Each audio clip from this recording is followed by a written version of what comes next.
Whether or not these ransom notes are legitimate, that is clearly a matter for the authorities, especially now that the deadlines have come and gone.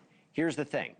TMZ was one of the first outlets to receive a ransom note. And earlier today, I had the chance to speak with TMZ co-executive producer Charles Latibeaudiere about the case. Take a look.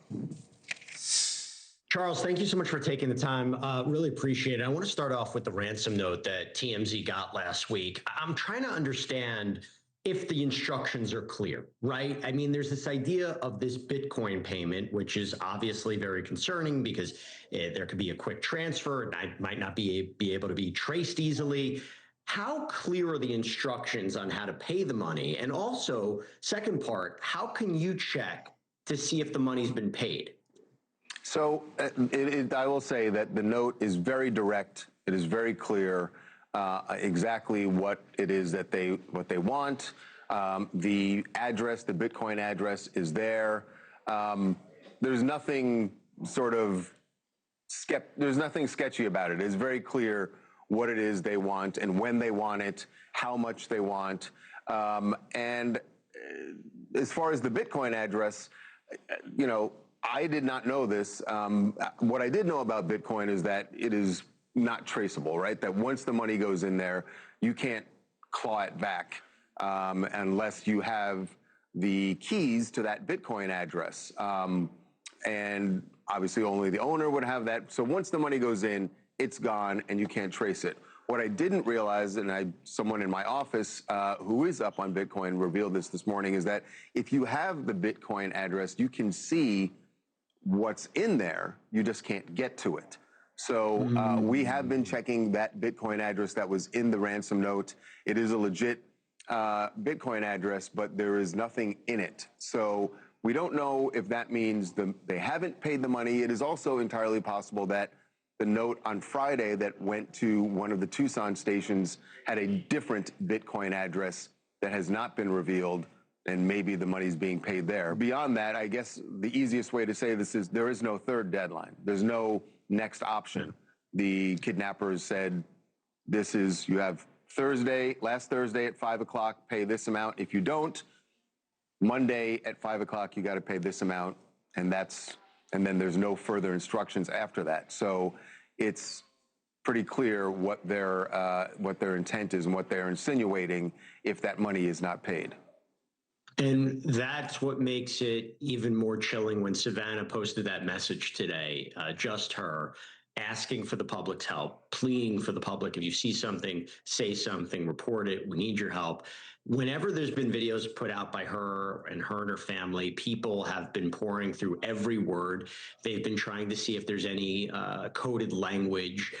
They're trying to see if there's something more there, and also the strategy of posting those videos and when they post them. As somebody who's now been a part of this case for over a week, do you see anything from the message today that stands out to you as maybe what might be going on here? I think that today's message is a big contrast to the message that they made on Saturday.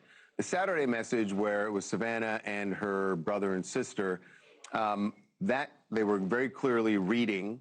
Savannah was reading off of something that I would guess the FBI helped them craft, and that there were certain words they used. The use of the word, we want to celebrate with our mother.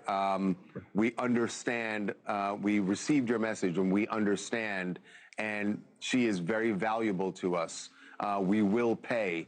The way it was all said, that felt like it was a direct response to things that were in the Friday note, and also things that possibly the FBI wants them to convey to the kidnappers, hopefully getting them to send proof of life or getting them to have a direct line of communication. And we don't know if they were successful, but I will say that today's message, the one that Savannah posted by herself today, is different in that it didn't seem scripted, didn't seem like she was reading anything, or that she was even trying to convey anything other than thanking the public for their prayers and well wishes for Nancy, and making it clear that they, the family, believe Nancy is still alive, and they need the public's help. I got to ask you about this weekend because there was so much reported activity at Nancy's house and Annie's house. So this is Nancy's daughter, Savannah's sister. It was hard to shake up what was going on there.